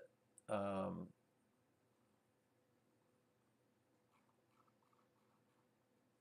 then it's just a matter of getting your NASDAQ one on there. Cool. So are you good with the workspace? So let's start doing it. And let me tell you guys, don't compare TradingView to Ninja because there's different things. So you don't even have to, Gino, literally click on the chart. Whoops. Left click on the chart. Up, down, left, right, loop-de-loop. That's all you have to do. So that'll move it up and down, back and forth. You can squish it the way you do on NinjaTrader from the price. You can squish it from the timestamps.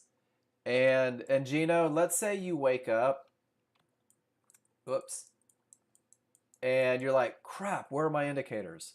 You can right click and just reset chart view. And then just like typically one stretch back and you're good to go. Are you in the app? Okay, click and hold. So left click and keep that button down.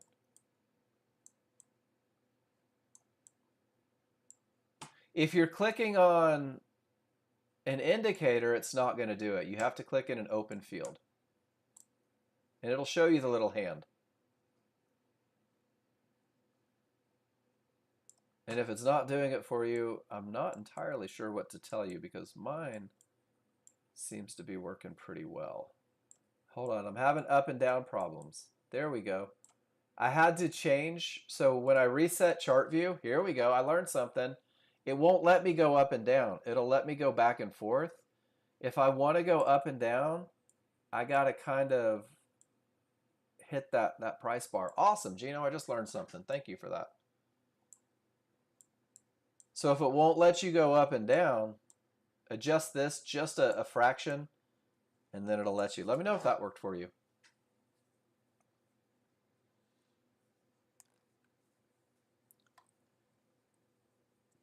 And this is awesome. This is what the class is for, right? Being able to get in, to do stuff, to learn stuff, to practice stuff. And I like learning the mechanics because if I don't have to try and figure out how to do this, awesome, on the fly, when I'm trading, I get an opportunity to focus on my trading. So there's scaling. Let's talk entries and exits. Not trade-based entries and exits. How to get in and out of the market. So if I want to go short, I can just hit the sell button. If I want to go long, I can just hit the buy button. This is like sell now. Boom. Puts me into a trade, shows me exactly where I'm in the trade. And one of the things I can do is this is SL. See how it shades above it? I can put my stop anywhere that's appropriate. I can take my profit targets, put it anywhere that's appropriate. And if it hits my target, I'm out. If it hits my stop, I'm out. If I hit buy, well, I hit my target because momentum pushed to the zone. If I hit sell, I can hit buy to exit. If I want to get out before targets are reached, that'll flatten the position. So that's one of the ways you can do it. I think this is the easiest way to do it.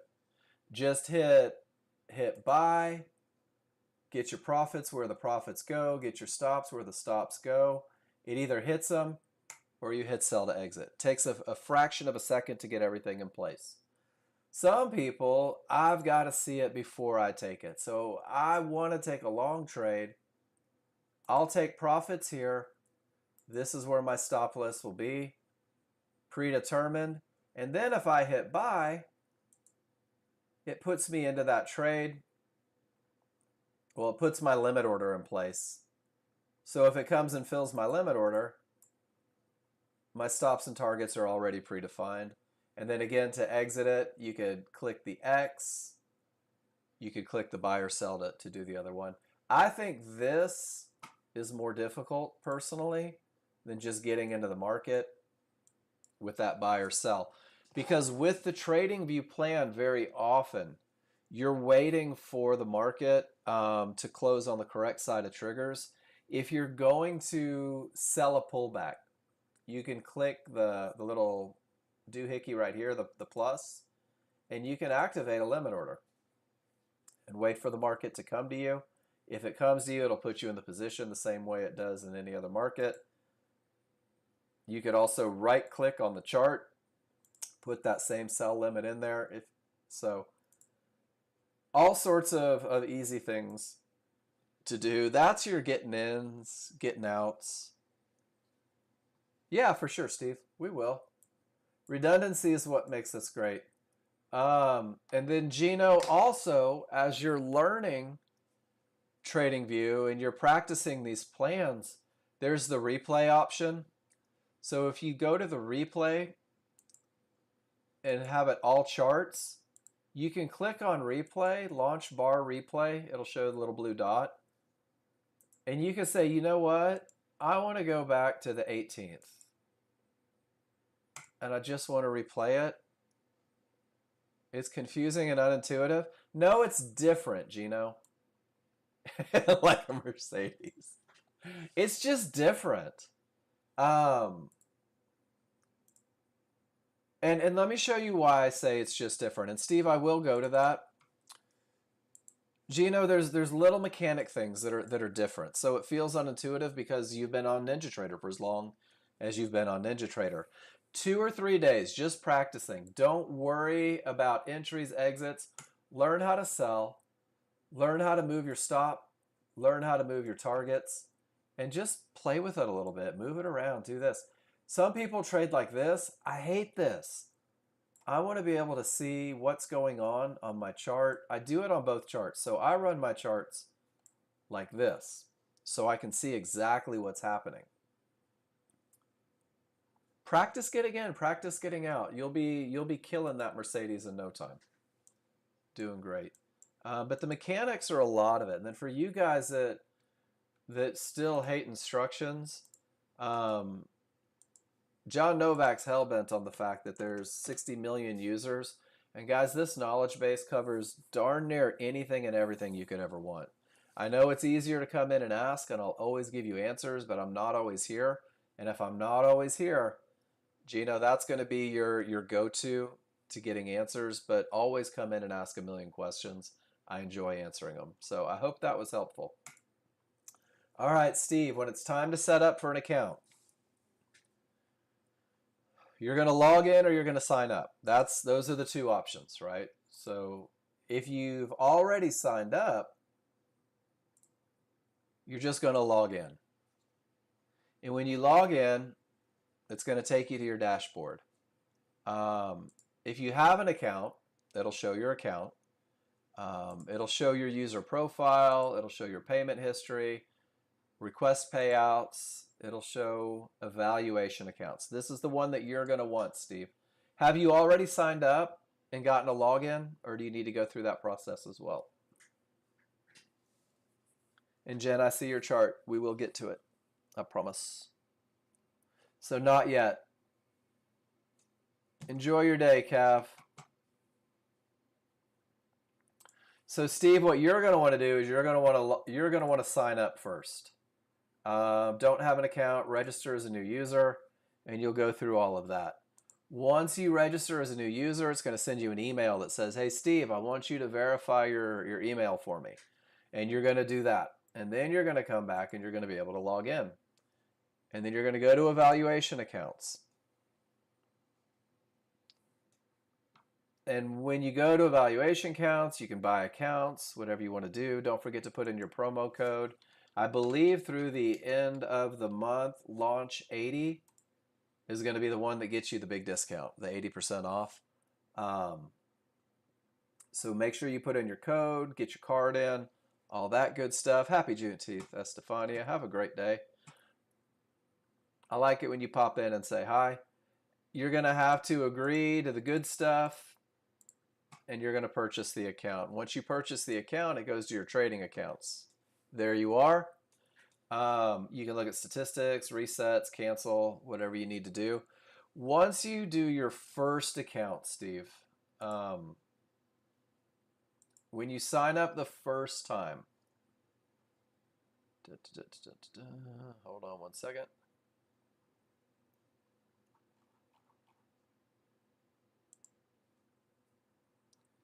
When you create your login, you purchase your evaluation accounts, it's going to have you sign the paperwork. First, you're going to have to go through, you're going to sign the paperwork, and it'll auto prompt you to all of that. You're going to get your CQG credentials, and it's going to ask you to finish setting up your password. Once you've got that, you'll be able to go to the trading plan. You'll have to say, yes, I agree, all the CQG stuff. And then you're pretty much good. You will connect to TradingView platform. You'll find AMP brokers. You'll put in the credentials that they give you, and you're ready to go. So that's kind of the walkthrough, and then there's the link to the instructions. And we'll help any way that you need help if you need it. You're welcome. I have the benefit, guys. When we were testing, I had to go through this 100 times. And so I say it like, hey, just do this, do this, do this, do this, because I've done it 100 times. It'll get easy. And once you get your credentials, you don't have to go through 90% of this anymore. Once you have your credentials, you'll open up TradingView, and you'll go to AMP, and you'll just put those credentials in. And then once you put those credentials in, you'll be able to trade the market in your account.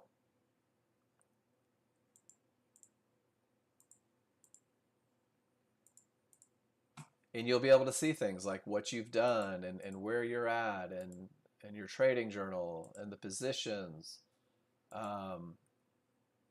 It'll show you your realized P&L. It'll show you where you're at. Like all of that stuff is laid out for you.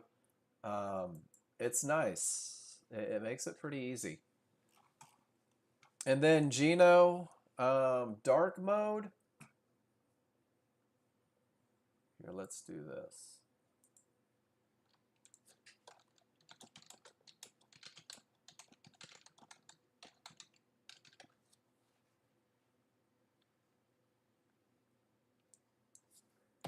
I don't remember if it is, here we go. Use system theme, default instructions, guys. They're amazing.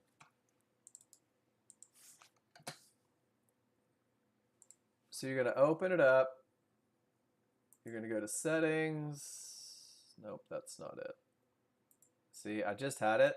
I didn't look. TradingView follows system theme by default. Includes changing the app theme immediately when the theme is changed. In case your app's theme shouldn't match your system settings, you can choose the desired theme manually in the settings. There are options. And I think that's for the browser. Nope, 3 dots, settings, general, system, dark light. Ta-da!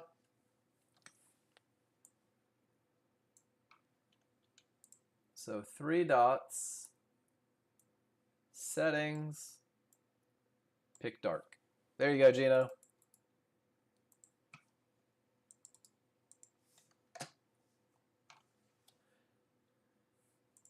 No worries. And what's funny, guys, is all the questions that you ask me are the same questions that I asked John Novak, so I had to go through it too. All right, Miss Jen, let's see what you did. Odds favorable. Trade 1, back of the bar clears trouble. So you're in at 22.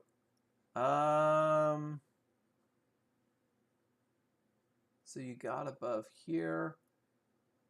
22 on your chart, Jen. This is where the evil eye comes in. Okay, it's close, right? Back of the bar closes.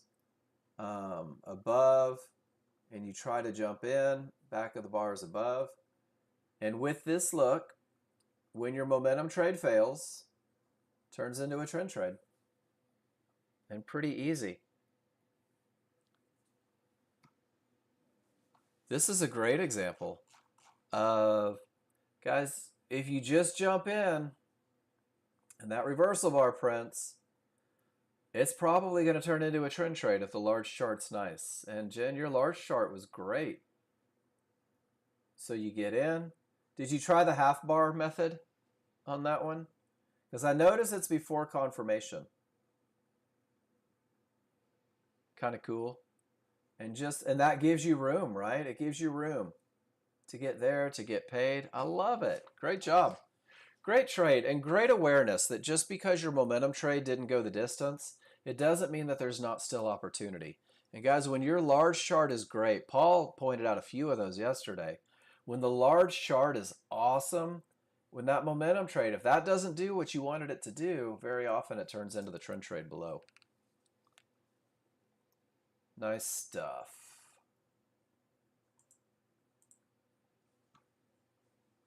Well, so Jen, it's dual, right?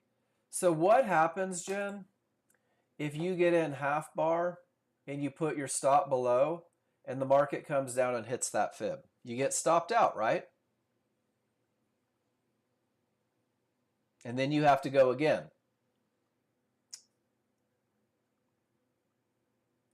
So understand that while the half bar is pretty cool, there will be times where you're going to have to go twice because it's going to dance. And it does. It dances sometimes. That's why it's so important to make sure that you get to the area that's going to create a bounce when you take it. Because if you take a half bar in the middle of nowhere, that's where you start seeing stuff like this. You're like, oh, half bar, I got to get in. Damn it, it went right to the fib. So as you go through that, make sure that your rules are met on that one, that you have those advantages in play, and don't just start trusting half bars to save the day. But it is a good way to reduce risk, absolutely. I prefer to just get in 2 ticks above the area. It's still less risk. But it depends on the trade you're taking. If the trade is perfect, I'm in at the area. If the trade's not perfect, I'm cool with confirmation as long as I have room to get paid. So we all find our way, right? Some people put mayonnaise on one side of the sandwich. Some people put it on both sides.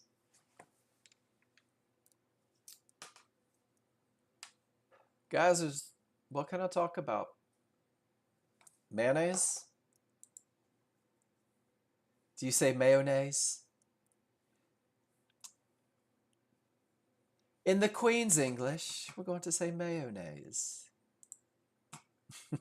Yeah, that's why you're stuck on an island, and I'm in the United States. Officer and a gentleman. How are you finding... Oh, is that from a movie? How are you finding your order entries are working on TV based upon the traditional Nexgen charts? Steve, I find that they work perfect for TradingView. It's different, right? How does my wife kiss compared to my last girlfriend? It's different, I'm going to tell you. It's just different. My entries are great.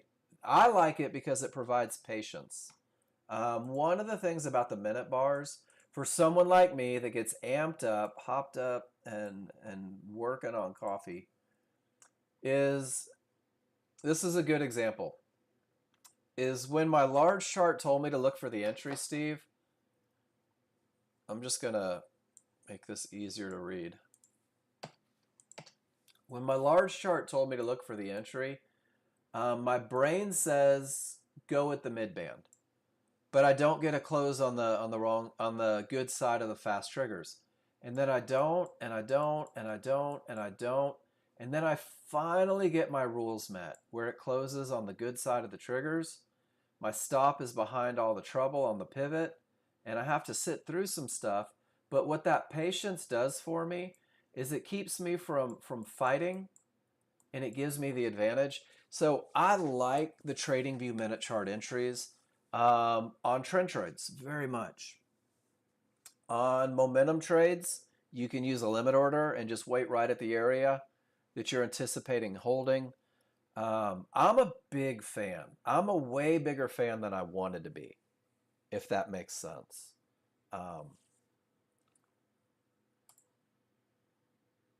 I love it. So there's right when I entered.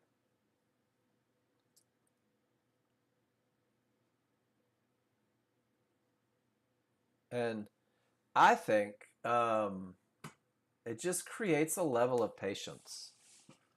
So I'm a fan. But I'd be lying if I said I wasn't a fan of Ninja Trader too, because I'm comfortable with both now. Didn't care for TradingView at first. Bigger fan than when started. That's it. And that comes with comfort, right? Yeah, I use golf analogies a lot. I used to hate I used to hate hitting the ball over water because all I ever thought about was the water. And now I think about where the ball is going to land because I have experience. Um, and that's kind of what using a new platform is you begin to get that experience and you get more comfortable with the things that were uncomfortable. Um, and if it's going to be a good fit for you, you'll know. I don't have an opinion either way. Nexgen charts and not the TV charts, taking the entries on TV because that's the only choice for the funded account. Well, Steve, why do I take a trade? Let me, I'm going to backpedal. Why do I take a trade? I take a trade because my rules are met. So I have a plan specific to the TV charts, right?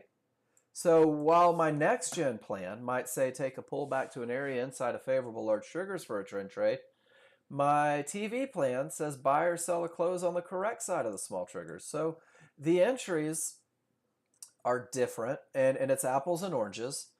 Sometimes a minute bar will give you less risk. Sometimes a minute bar will give you more risk.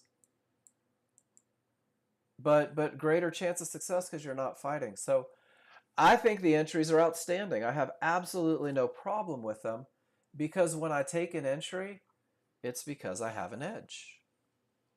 How's that for going back to the basic lesson? It's not TV or Ninja Trader that creates the great entries, it's your adherence to the plan. I find very often I have less risk on a minute chart than I do on well, I'm talking NASDAQ, as opposed to entering on a 13.2 bar on the NASDAQ. Because a 13.2 bar, any confirmation bar, it's gone, what, 26 ticks already? On a minute bar, I might get a close on the right side of the triggers that gives me 7 or 8 ticks, right? It's pretty small. So like this one, 707.50, 19, that's 2.5 points. That's like $85 worth of risk on the entry for this trend trade to get down to trouble. Sometimes that bar is longer and the risk is more, and then you have to decide whether or not you like it. Did I answer the question? I hope so. I'm trying to here. Okay, cool. Sometimes I get caught in my own head. You guys gotta reel me in when I do that. Gotta reel me in when I do that, guys. We need a safe word. Type cheeseburger in the room. It'll let me know. Tippy toes. Something. I don't know. I don't know.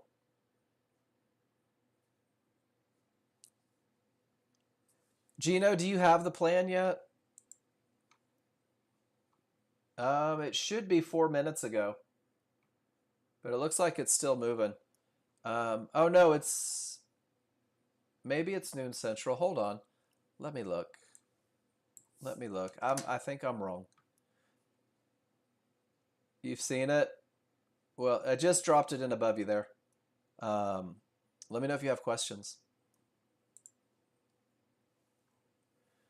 It closes at noon central, is what it says. There's a halt at noon central, energy at 1:30 central, FX 4 central, interest rates 12, metals 13:30. That's a lot of math. So it looks like equities are done.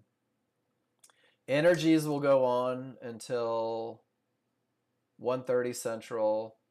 Forex, I think that's what the yen and stuff like that. They're running a pretty solid day. Looks like gold is going to go till 12:30, so it's a little different. I like that they use the word halt, market halt. But we're still kicking a little bit on the NASDAQ. It's still moving. Gold appears to still be moving. Oh, that's crude oil. Gold should be going. Still is. S&P. What do they consider S&P and NASDAQ? Is that an equity? You know when you have a complete brain fart and it makes you look like you don't know anything about your job? I'm having one of those. That's the indices. Okay. So they may run till 4. Who knows? You know what's funny is me not being able to think that through has absolutely no bearing on my ability to use the software or to teach it. That was hard to grasp too. Was okay, I don't have to know why I can sell and buy it back even though I don't own it. And I don't have to know that there's deliveries that are taken. And I don't have to know what an ask bid and a sell ask and a sell bid. I don't have to know what any of that is. Just got to figure out that one pattern. Figure out that one trade. Learn how to make money with it. Good stuff. What else can we chit chat about, guys? I've got nothing but time. I'm going to